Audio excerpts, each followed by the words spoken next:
الحمد لله رب العالمين الرحمن الرحيم مالك يوم الدين إياك نعبد وإياك نستعين اهدنا الصراط المستقيم صراط الذين أنعمت عليهم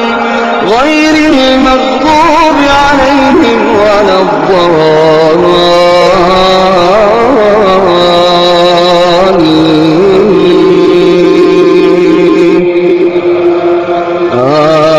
آمين. ذلك من أنباء الغيب نوحيه إليك وما كنت لديهم إذ أجمعوا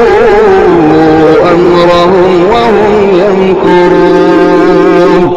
وما أكثر الناس ولو حرصت بمؤمنين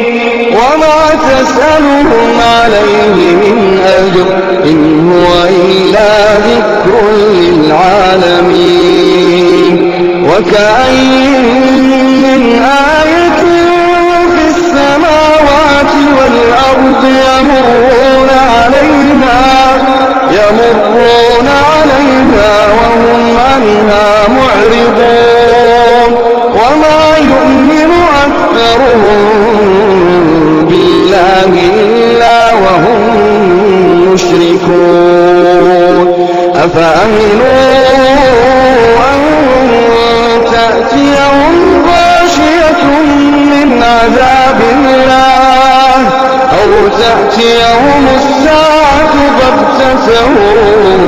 وهم لا يشعرون قل هذه سبيلي أدعو إلى الله على بصيرة أنا ومن اتبعني وسبحان الله وما أنا من المشركين وما أرسلنا من قبلك إلا رجالا نوحي إليهم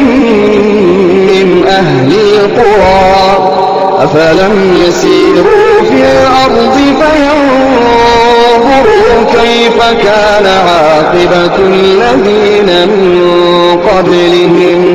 ولدار الآخرة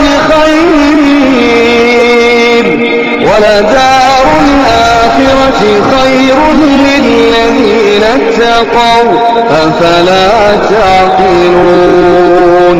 حتى إذا استيأس الرسل وظنوا أنهم قد كذبوا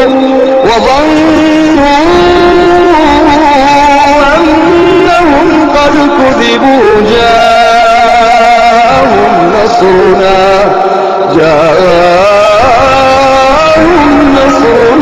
فنجي من نشاء ولا يرد بأسنا عن القوم المجرمين لقد كان في قصصهم عبرة لأولي الألباب ما كان حديثا